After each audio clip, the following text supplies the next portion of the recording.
Vous savez, moi j'ai connu beaucoup d'échecs, mais je ne regarde pas mes échecs comme des échecs, comme le grand public le pense, mais comme des résultats douloureux, négatifs et riches en apprentissage. Quand on se prend une grosse déception, on va pas dire « Oh, ça fait pas si mal que ça ». Si, ça fait mal. Si, et on passe un mauvais quart d'heure. Mais ça n'empêche de rajouter, je me rappelle aussi que c'est des moments comme ça douloureux qui apprennent autant que les bons moments. Soyez déraisonnable. Communiquez quand personne ne veut le faire. Démarchez les clients les plus difficiles. Ayez l'audace de choisir vos valeurs pour faire de vous un grand leader pour un monde meilleur. Un autre point qui est capital quand on veut, par exemple, faire un changement de carrière, quand on veut prendre un nouveau départ, créer une activité complémentaire à son salaire. Vous êtes salarié et vous voulez augmenter vos revenus, ou vous lancez en entrepreneuriat, ou embaucher votre premier salarié et vous êtes entrepreneur solo depuis des années et des années. Tout ce que l'on veut, le gros projet, il y a un point qui est capital qu'il faut avoir dans notre mental. Et ça, c'est souvent une question de mauvais ego. L'ego peut être très bien. L'ego peut nous pousser à aider les gens, à nous sentir utiles, à nous donner cet élan. Mais l'ego est quelque chose qui est formidable chez un être humain, s'il est positif. C'est comme tout.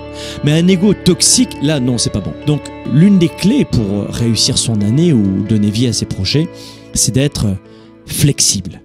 Il n'y a aucun succès qui n'est atteint sans aucun effort. D'ailleurs, il y a Thomas Edison qui disait « Je n'ai pas échoué, j'ai juste trouvé 10 000 façons qui ne fonctionnent pas ». Et c'est vrai. C'est-à-dire qu'on prend toujours comme un immense échec humiliant de ne pas réussir du premier coup. Mais généralement, regardez les sondages, les grands entrepreneurs ont planté, ont fermé et n'ont pas réussi dans l'entrepreneuriat, ont fermé des boîtes 3 ou 4 fois avant. Il faut 4 fois en moyenne pour réussir en entrepreneuriat, notamment. Quand vous savez que la plupart des gens n'essaient même pas une seule fois. Donc, il ne faut pas laisser l'ego l'emporter toujours, surtout dans notre couple, dans nos relations, dans notre santé, face à nous-mêmes, face aux autres. Et non, ça ne fonctionne pas comme ça. Donc, il faut rester flexible. La capacité à changer de vitesse et à maîtriser de nouvelles choses dans notre vie, ça c'est une vraie indication, et à être flexible, de croissance. Et une clé importante à maîtriser pour réussir dans sa vie, c'est d'être flexible. Vous savez, moi j'ai connu beaucoup d'échecs, mais je ne regarde pas mes échecs comme des échecs, comme le grand public le pense, mais comme des résultats douloureux, négatifs et riches en apprentissage. Ça peut être des résultats négatifs et douloureux, hein, je ne vais pas faire du jovialisme. Hein.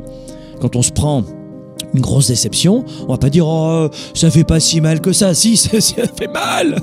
Si, et on passe un mauvais quart d'heure. Mais ça n'empêche de rajouter, je me rappelle aussi que c'est des moments comme ça douloureux qui apprennent autant que les bons moments. Donc moi, je ne regarde pas les résultats négatifs comme des échecs qui m'anéantissent. Parce que non seulement je ne suis pas dans le déni, mais je laisse pas trop mon ego prendre le dessus. Je m'oblige à tirer un enseignement de tout ce qui m'arrive. Dès qu'il arrive une déception finalement, ou un résultat négatif que je n'avais pas anticipé, ben je me dis tiens, c'est un tremplin supplémentaire pour ma réussite, plutôt que c'est un échec qui doit m'anéantir. Donc si, moi je me dis, si une tentative ne fonctionne pas, moi je change de stratégie. Il y a des gens qui me disent, mais comment tu fais Franck pour rester positif toute la journée, comme ça, avoir cette passion, ce feu sacré? En fait, ce que je fais, c'est que j'ai la vraie volonté de regarder les choses sous un angle différent que la plupart des gens. Je vis parfois les mêmes galères, mais lorsque vous changez d'état d'esprit, lorsque vous regardez les choses différemment, comme je viens de le dire, ça nous mène très loin. Alors pas en 1 heure, pas en 1 mois, mais sur 10-20 ans, c'est incroyable. Ça révolutionne une vie. Mais ça n'empêche pas qu'il faut toujours continuer à explorer comment réussir. C'est pas parce que vous avez réussi qu'il faut laisser tomber. Mais ce que le succès signifie pour nous personnellement, eh bien, on doit le connaître en permanence. Il ne faut jamais avoir peur de recommencer. Mais on doit garder en permanence ce que signifie pour nous le succès, notre définition du succès. Et on recommence, et on recommence, et on recommence. On change, et on recommence. On change, on ajuste, et on recommence. La flexibilité. Le chemin de la croissance personnelle, en général, est très long, réserve beaucoup de surprises, mais waouh, est vachement valorisant. C'est énormément valorisant. Donc même si vous pouvez être sûr que le succès n'a pas la même signification pour deux personnes, mais on peut être tranquille en sachant que personne ne trouve sans effort, sans action et sans beaucoup de force intérieure son succès. On ne réussit pas dans sa vie en claquant des doigts.